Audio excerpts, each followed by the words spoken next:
Hello, everybody, and welcome back to the Data Playbook.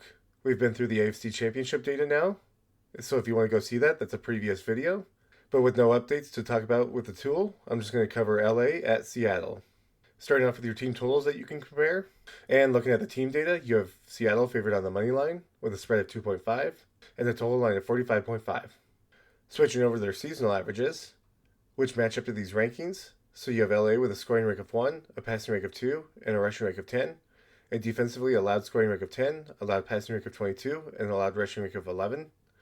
With Seattle, you have a scoring rank of 2, a passing rank of 14, and a rushing rank of 7, and then an allowed scoring rank of 1, allowed passing rank of 9, and allowed rushing rank of 3.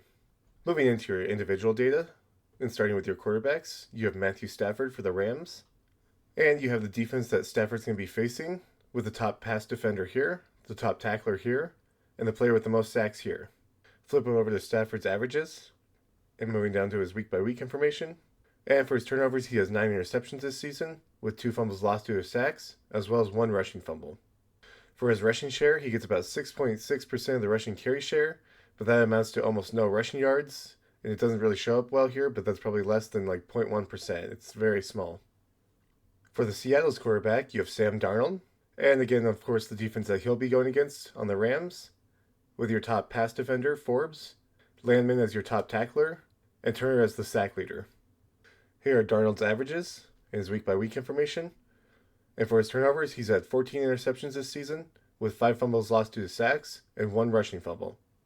For his rushing share, he gets about 7.2% of the carries and about 4.6% of the rushing yards, making him a pretty small impact on the rushing game. Moving into the running backs, for the Rams, you have Kyren Williams. And again, going against the same defense here, since I don't have it quite tuned to be specific to which offensive player I have yet, but that's going to be some future work. So you have the same defense here right now. But moving back to Williams and his averages here now, and his week-by-week numbers. And for his turnovers, he's had 2 rushing fumbles this season. For his share, he gets about 60% of the rushing carry share and 63.3% of the rushing yard share, with the next largest portion going to the number 2, Blake Corum. And then for your running back on Seattle, you have Kenneth Walker. I'm going to move right over to his seasonal averages, and you have his week-by-week numbers. And I'm not going to walk through all the defense, but the same kind of concept where you have your top pass defender, your top tackler, and your sack leader. And he has had no other turnovers, so I'm going to go right to his charts, where he gets about 49.4% of the rushing carry share and 55.5% of the rushing yard share, with the next largest portion going to his backup, Zach Charbonnet. Moving into the receiving game, you have your number 1 receiver, Puka Nacua, for the Rams. And moving over to his seasonal averages, and here's his week-by-week information. And he's only had 1 receiving fumble this season. For his share, he's at 30.7% of the target share and 37.4% of the receiving yard share, making him by far the most productive receiver in LA.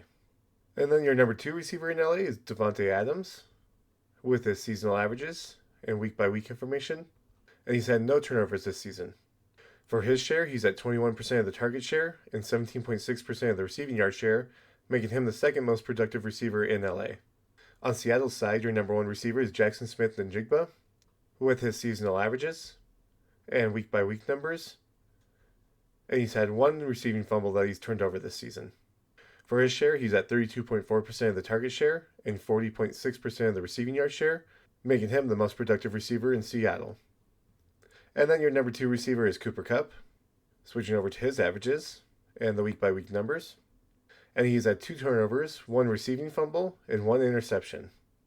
For his share, he's at 14.5% of the target share and 14.6% of the receiving yard share, and puts him about the 3rd most productive receiver in Seattle. And then moving into the tight ends, for LA, you have Colby Parkinson, with his seasonal averages and week-by-week numbers if you need those.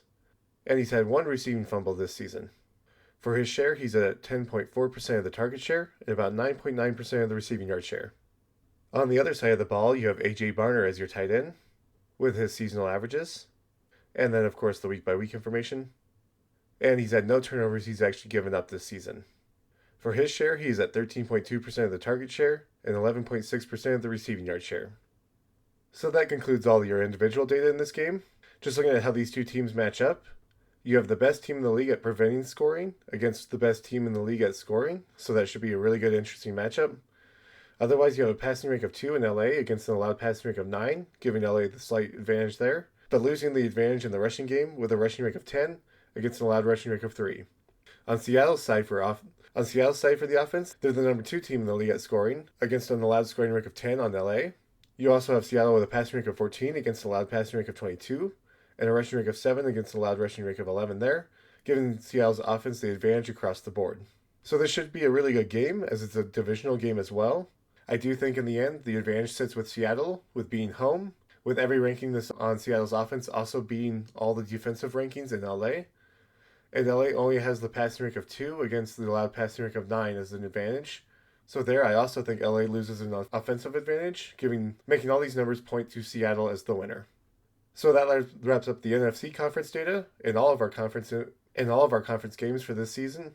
All we have left is the Super Bowl after this, and so I'll be seeing you for that, and we'll talk more about what my plans are during the off season. But other than that, I hope that you enjoyed and got something out of this. And if you did, leave a like and subscribe, and leave a comment on what other data you might want to see in the future. And thank you so much for watching, and I'll see you for the Super Bowl.